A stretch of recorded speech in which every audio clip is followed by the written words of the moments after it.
Hello ladies and gentlemen, this is Pookie again, and today I will be doing the first episode in my Dayz Standalone Ultimate Survivor Guide. So a lot of people got Dayz Standalone for Christmas and they don't really know what to do in the game, what the game is about, so for those people I've made this guide. And in this episode I'm going to focus on the pure basics of Dayz. I'm going to tell you how to spend the first hours of playing the game, so after this episode you're getting started with the basics of Dayz. So in the futures episode I will focus on many more aspects of the game, like how to meet other survivors, which places are the best to loot, and how to go on with what to do about sicknesses and a lot more. So it's very useful if you subscribe, but let's go on with the episode. So let me tell you the story of Dayz first. Dayz began as a mod for Armor 2, and it was a very successful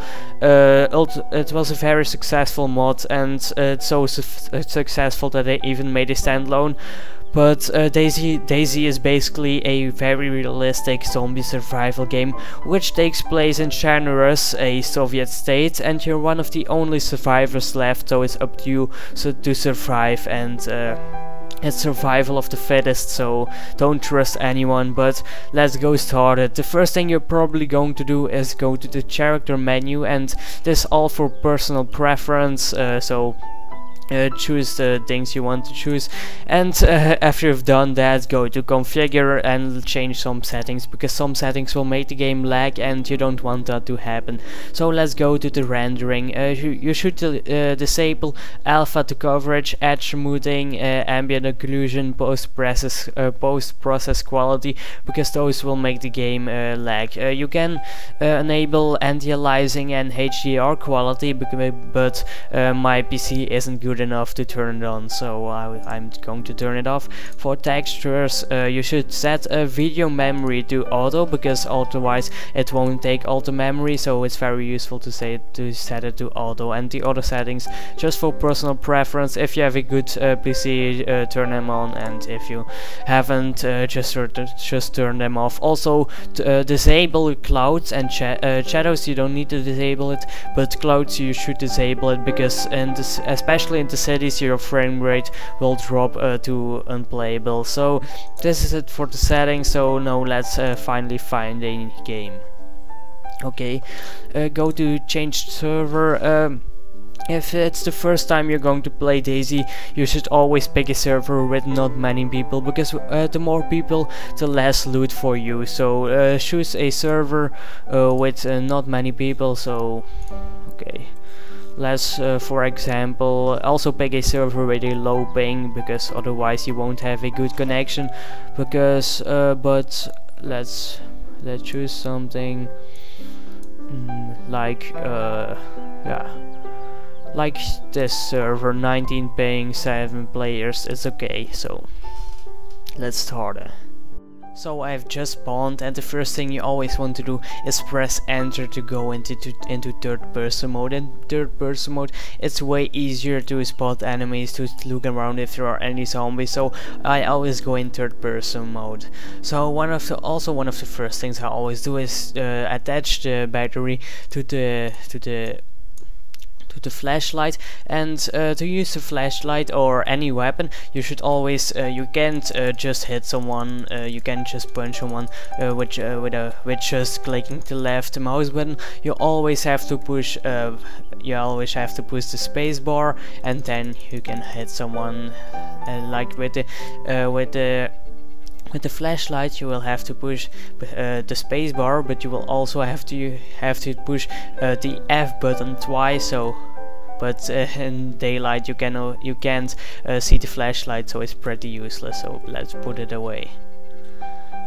Okay, so something I always do is to tear my t-shirt into rags. It's one of the rags. You can use that as bandages, but bandages are way harder to find. So when you're bleeding, when you are hit by a zombie or a player, you can bandage yourself by just using the rags and click use. But I ain't wounded, so I won't use it. So after I've spawned, I mainly try to locate my myself. Locating yourself, it's very hard in Daisy normally. It's one of the hard aspects of the game. The first time I was playing it, I was playing Dayz Standalone. I was just running around like a chicken without a head. But now let's try to locate yourself. So you're going to go to the city. Okay, I'm already in the city.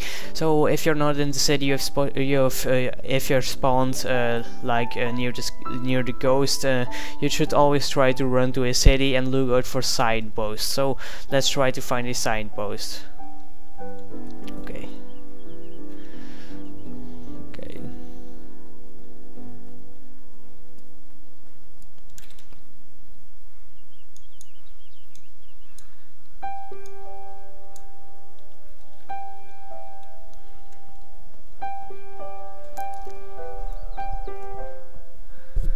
So now I found a signpost. So all the names are in Russian, but you should try to locate yourself on the Daisy map, which I link down below. So let's go. The map website. As you probably can see, the map is pretty gigantic, so it's you can lose yourself in it, especially if you are a beginner. You can see the two big cities, Cherno and Electro over here. A lot of people go to here to get some supplies, but also a lot of people head to the north, because in the north, especially on this airfield, a lot of advanced weapons will spawn. Also, because of that many people, there are a lot of PvP player versus player battles, but as beginner, and if you don't have any weapons or armor, I wouldn't recommend heading over there.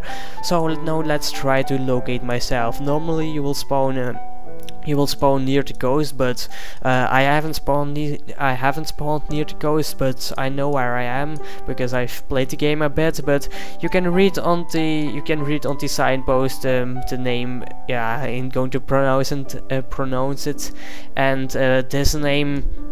Yeah, my Russian ain't that good, but I know I'm over here because I've read the signpost, and now I'm going to try to locate a military base because we want to find some weapons. So let's search a bit. Oh, it's over here, a military base. On the military base you can find weapons and ammo. You can also locate some farms where you will find some supplies and food, and in the industrial side you will be able to find some GPSs. Yeah, that's very useful to locate yourself.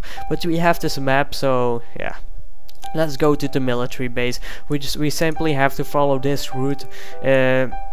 So leave Google Chrome on or whatever web browser you're using, and simply just switch a lot between internet and the game and try to locate yourself. After a while you will get used to the map and you will know where you are, even when you aren't looking on the map. So it's very useful this side, so I will link it down below. But now let's get back to the game.